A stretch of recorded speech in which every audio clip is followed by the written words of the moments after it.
Tonight, local leaders and a member of the Thruway Authority board admitting the state made mistakes and how it closed the Thruway during the November storm. Those mistakes left more than 100 people stranded in their vehicles. Tonight, what has been learned and how they're going to make sure this doesn't happen again. 7 Eyewitness News reporter Jason Grenauer here with more on this tonight. Well, Joanna, we're talking about a 132-mile stretch of the Thruway, starting here at exit 46 in Rochester, going all the way through to the PA state line in Erie. This stretch is green right now. Just 2 weeks ago, it was purple, completely closed. More than 150 cars stranded along that stretch, some for more than 3 days. So what went wrong and how can it be fixed? You know, I'm not particularly happy with the outcome and what has occurred. So I have a lot of questions as to what went right, what went wrong.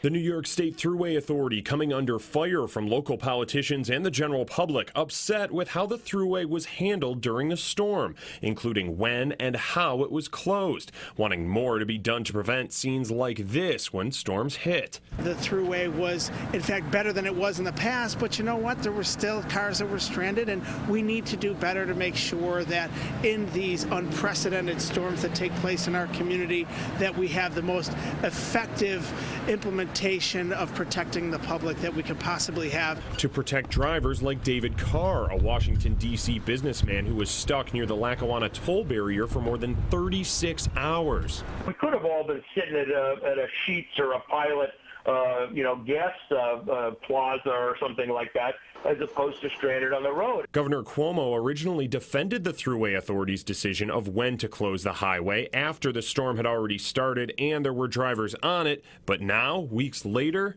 should it have been closed sooner? Well, I think you can look at it now and, of course, say yes.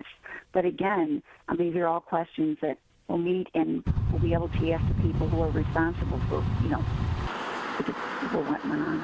Nobody wants to take the risk that we might shut the road down and then it turns out somebody, wasn't able to get to grandma's house and they're all upset. Well, you have to have the guts to say it ain't all about you.